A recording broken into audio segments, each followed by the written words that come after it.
Welcome to 7 news Telugu బులెటిన్ల ముందుగా headlines. Bharat Australia వాణిజ్య బంధాలపై Modi focus.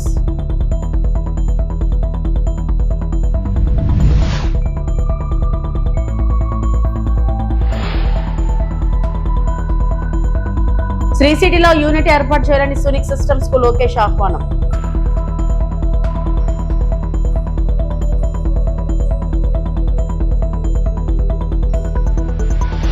BRS పై కవిత సంచలన వ్యాఖ్యలు.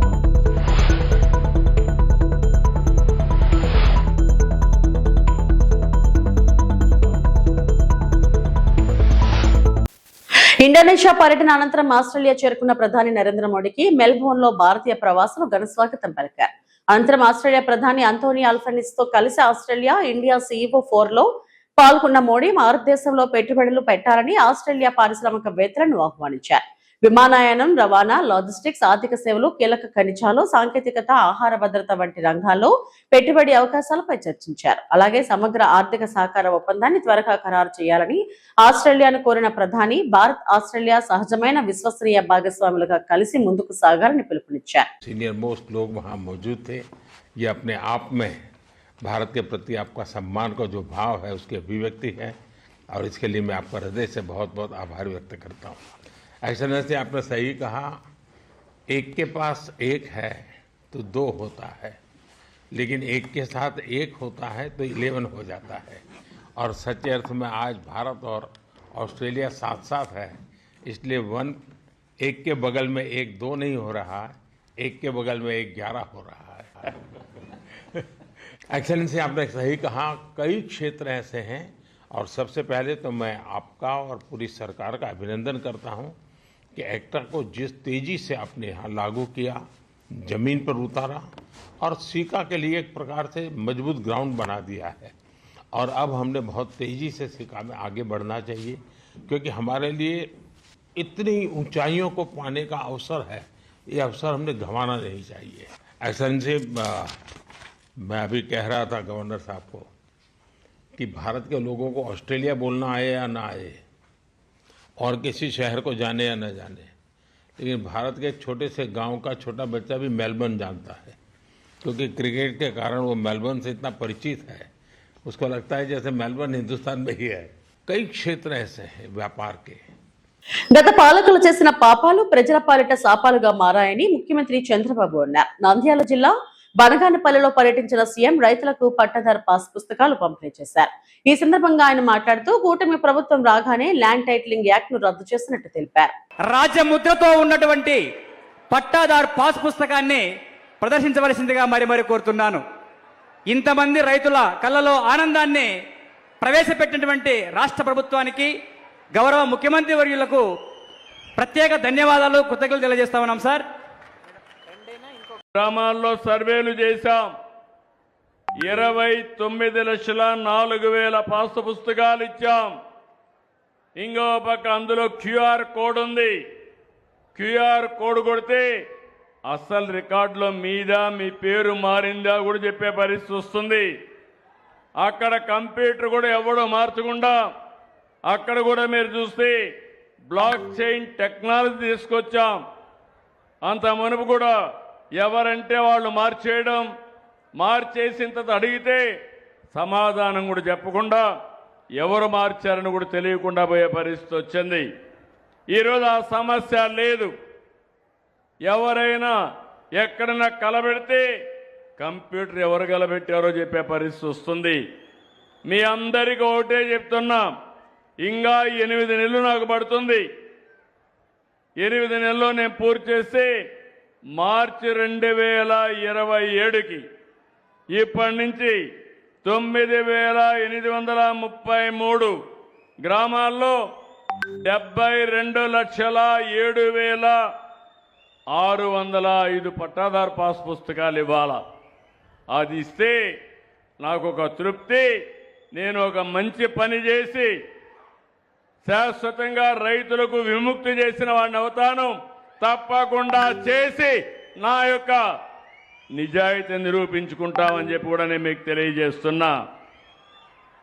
ఈ నెలలో రాష్ట్రంలో 428 గ్రామాలు, 2,48,00,000 పాస్ పుస్తకాలు అందించాం. నంద్యాల 8,412, బనగానిపల్లిలో 1,125 పాస్ పుస్తకాలు అందించాం. ఇవన్నీ కూడా మీరు చూస్తే ఇది ఒక పద్ధతి ప్రకారం చేస్తున్నాం. ఇంకో పక్కన ఇవి జరిగితే భూ వివాదాలు ఉండవు. కలెక్టర్ కానీ జాయింట్ కలెక్టర్ ఉన్నారు. నేను ఒకటే ఆదేశాలు ఇచ్చాను. ఇది ప్రభుత్వానికి అత్యంత ప్రాముఖ్యత కలిగిన కార్యక్రమం. ఎలాంటి అజాగ్రత్త తగదు. ఒక్క రూపాయి కూడా అవినీతి లేకుండా రైతుకు మనం పట్టా ఇవ్వగలిగితే రైతు శాశ్వతంగా ఆనందంగా ఉంటాడు, కృతజ్ఞతగా ఉంటాడు. అది చేయాలని చాలా స్పష్టంగా చెప్పాను. దక్షిణ కొరియా పర్యటనలో ఉన్న ఆంధ్రప్రదేశ్ మంత్రి నారా లోకేష్ సియోల్లో సురిక్ సిస్టమ్స్ సంస్థ సీఈఓ SW చుంగ్ తో పాటు సంస్థ ప్రతినిధులతో సమావేశమయ్యారు. ఆంధ్రప్రదేశ్లోని శ్రీ సిటీలో డిస్ప్లే పరికరాల తయారీ యూనిట్ ను ఏర్పాటు చేయాలని కోరారు. ఇందుకు రాష్ట్ర ప్రభుత్వం పూర్తి సహకారంతో పాటు India semiconductor machine 2.4, AP semiconductor and display fab policy కింద ప్రోత్సాహాలు అందిస్తామని తెలిపారు. అలాగే సెమీకండక్టర్ రంగంలో నైపుణ్యాభివృద్ధి కోసం ఏపీ స్కిల్ డెవలప్మెంట్ కార్పొరేషన్ విశ్వవిద్యాలయాలతో కలిసి శిక్షణా కార్యక్రమాలు నిర్వహించాలని సూచించారు. దీనికి స్పందించిన సునిక్ సిస్టమ్ సీఈఓ ప్రస్తుతం తమ సంస్థకు ఆంధ్రప్రదేశ్ లో కార్యకలాపాలు లేవని, అయితే రాష్ట్ర ప్రభుత్వం చేసిన ప్రతిపాదనలను సానుకూలంగా పరిశీలిస్తామని వెల్లడించారు.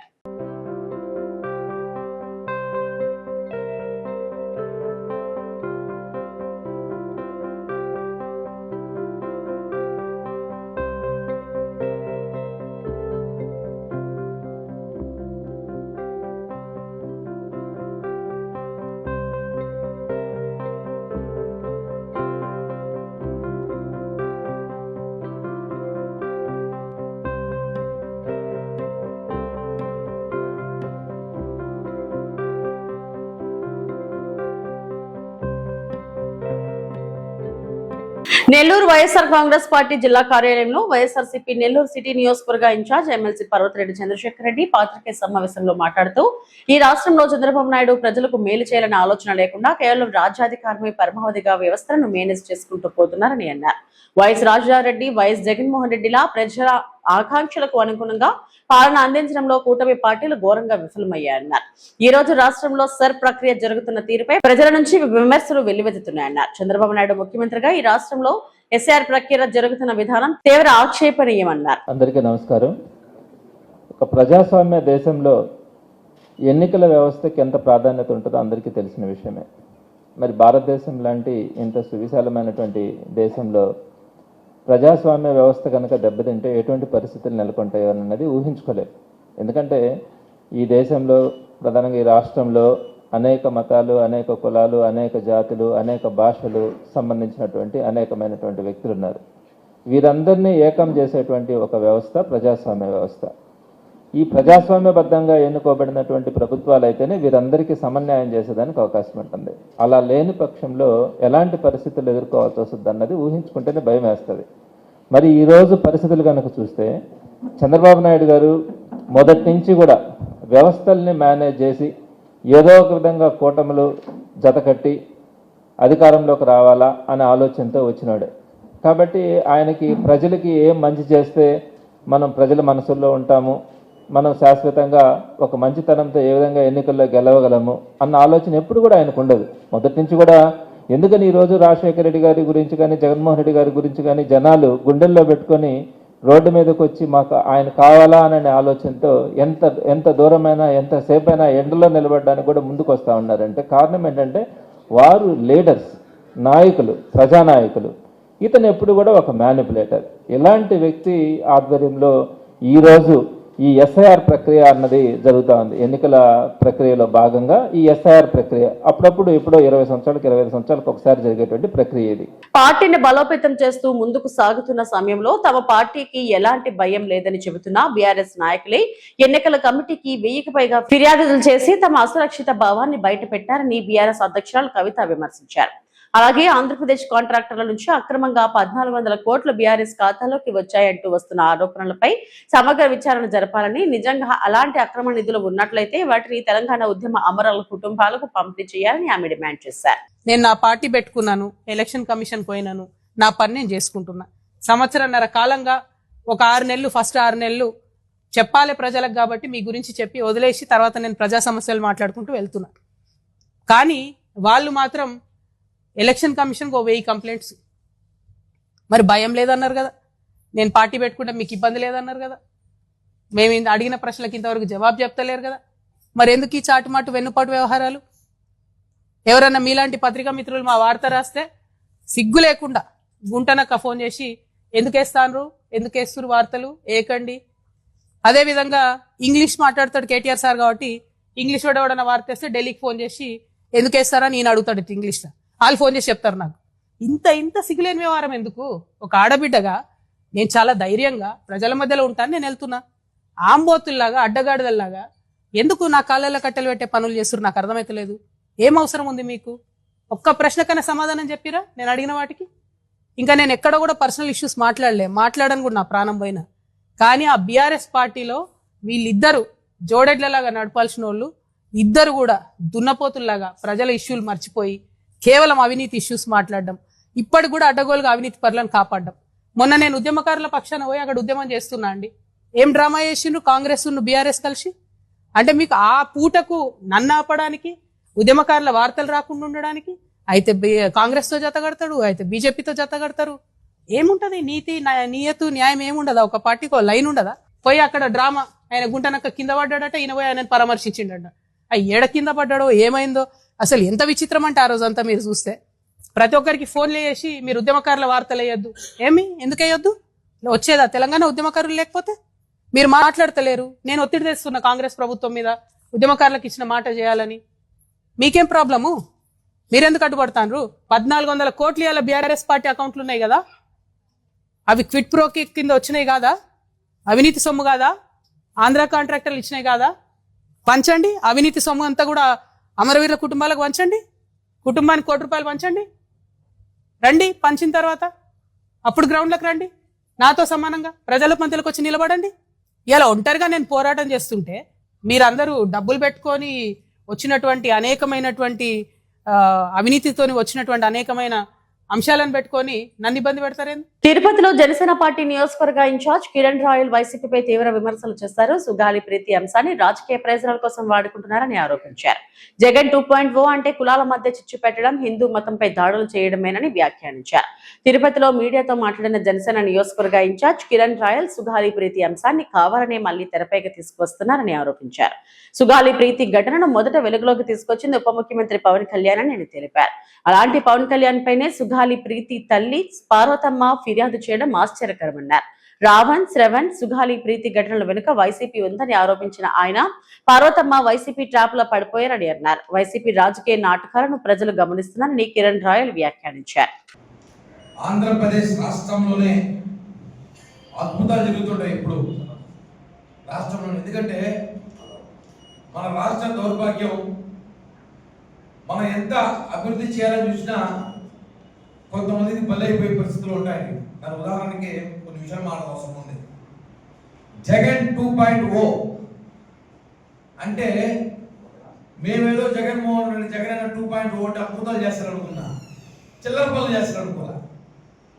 జగన్ 2.0 అంటే కులాల మధ్య చిచ్చు పెట్టడం, హిందూ మతం మీద దాడి చేయడం.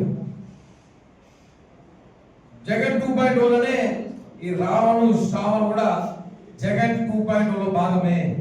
సుగాలి ప్రీతి న్యాయం జరగాలని పవన్ కళ్యాణ్ గారి పిలుపు మేరకు మేమందరం కూడా ఆ రోజు లక్షలాది మంది జనం రాష్ట్ర 2 తెలుగు రాష్ట్రాల నుంచి కర్నూలు బహిరంగ సభకి మా డీజిల్, మా పెట్రోల్, మా భోజనాలు, మా మంచి మా చెడ్డ మేము చూసుకొని మా అనుచరులు వేసుకొని మేము అక్కడ నీ కూతురు కోసం వస్తే ఈరోజు నువ్వు పవన్ కళ్యాణ్ గారికి కేసు పెడతావా? పెట్టాలి, నిజమే. ఎందుకంటే నీకు ఎకరాల పొలం తీయించినందుక, మీ ఆయనకు ఉద్యోగం తీయించినందుక, మీకు డబ్బులు ఇప్పించినందుక, కర్నూలు నడిలో సిటీలో మున్సిపల్ కార్పొరేషన్లో మీకు ఇల్లుకి స్థలం ఇప్పించినందుక పెట్టాలి కేసు. మంచిదే, ప్రజలు చూస్తున్నారు. అదే 2017-18 ఘటన జరిగినప్పుడు అప్పుడున్న ప్రభుత్వం మీద చర్యలు పెట్టరు. జగన్మోహన్ రెడ్డి 5 ఏళ్ళు ముఖ్యమంత్రిగా ఉన్నాడు, ఆయన మీద కేసు పెట్టరు. నీ కోసం పోరాడి రోడ్డెక్కి మేము చేతులు కాళ్ళు ఇచ్చుకొని డీజిల్ పెట్రోల్ పోసుకొని లక్షలాది రూపాయలు ఖర్చు పెట్టుకొని హాస్పిటల్ పాలయ్యి 40-50 రోజులు మా జన సైనికులు హాస్పిటల్లో ఉండి బతుకుతారో లేదో కూడా తెలియని పరిస్థితిలో ఉంటే మా మీద మీరు కేసు పెడతారా? ఎంత దారుణమైన పరిస్థితి రాష్ట్రంలో చూడండి. నేను ఆయన ఒకటేమనంట, మీకు ప్రభుత్వం నుంచి ఏమేమి రావాలని మేము చేయించాం, కనీసం ఇంగిత జ్ఞానం కూడా మీకు ఉందో నాకు తెలియదు. మీరు ఈరోజు నుంచి ఎవరి మాటలో విని పవన్ కళ్యాణ్ గారిని మాట్లాడడం కరెక్ట్ కాదు. మీరు ఎవరు చెప్పితే నేను చేయట్లేదు, నేనే వచ్చి మాట్లాడుతుంటే మాత్రం అడ్డంగా దొరికారు. అందరూ కూడా చూపిస్తారు.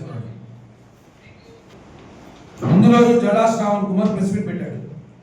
ప్లీజ్ జూమ్ చేసుకోవచ్చు. జడా శ్రావణ్ కుమార్ ప్రెస్ మీట్ పెడితే కూడా వ్యక్తున్నాడు గడ్డం పెట్టుకొని. ఇతను వైసీపీ నాయకుడు, కార్యకర్త, దీనికంతా స్కీమ్ పేరుతో నడిపిస్తున్నాడు ఇతను.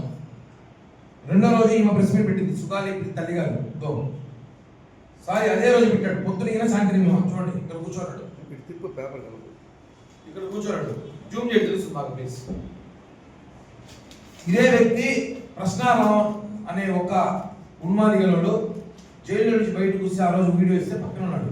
తిరుమల శ్రీవారిని పలువురు సినీ ప్రముఖులు దర్శించుకున్నారు. తమిళ నటుడు విక్రమ్ ప్రభు, నటి శ్రీముఖి వేరువేరుగా స్వామివారిని దర్శించుకున్నారు. ఏపీ ప్రారంభ విరామ దర్శన సమయంలో కుటుంబ సభ్యులతో కలిసి స్వామివారి సేవలో పాల్గొన్నారు. దర్శనానంతరం అధికారులు వారికి స్వామివారి తీర్థ ప్రసాదాలను అందజేస్తారు.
దక్షిణ కాశీగా ప్రముఖ పుణ్యక్షేత్రం శ్రీకాళహస్తీశ్వర దేవస్థానం ఆలయంలో గురువారం సామూహిక అక్షరాభ్యాసం నిర్వహించారు.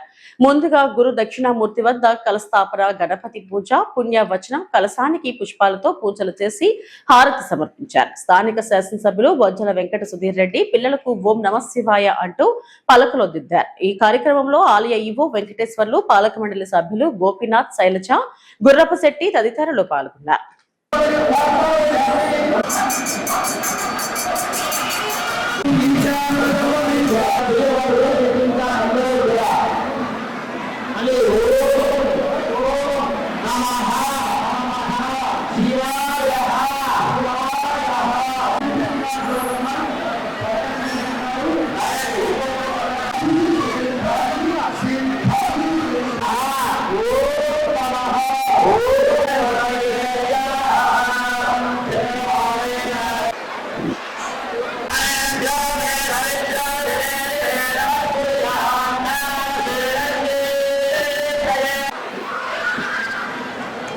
నాగర్ కర్నూలు జిల్లా ఆమ్రాబాద్ మండలం మన్ననూరులోని గిరిజన సంక్షేమ బాలుర గురుకుల పాఠశాలలో ఫుడ్ పాయిజనింగ్ ఘటన చోటు చేసుకుంది. ఈ ఉదయం అల్పాహారం చేస్తున్న 26 మంది విద్యార్థులు అస్వస్థతకు గురయ్యారు. వాంతులు, వికారం, కడుపు నొప్పితో బాధపడుతున్న విద్యార్థులను పాఠశాల సిబ్బంది వెంటనే అచ్చంపేట ప్రభుత్వ ఆసుపత్రికి తరలించి చికిత్స అందిస్తున్నారు. ఈ ఘటనతో పాఠశాలలో ఉద్రిక్త పరిస్థితులు నెలకొన్నాయి. తాగునీటిని సక్రమంగా అందించడం లేదని విద్యార్థులు ఆందోళనకు దిగారు. కలుషిత ఆహారం లేదా త్రాగునీటి కారణంగానే విద్యార్థులు అస్వస్థతకు గురయ్యారా అనే కోణంలో అధికారులు విచారణ చేపట్టారు.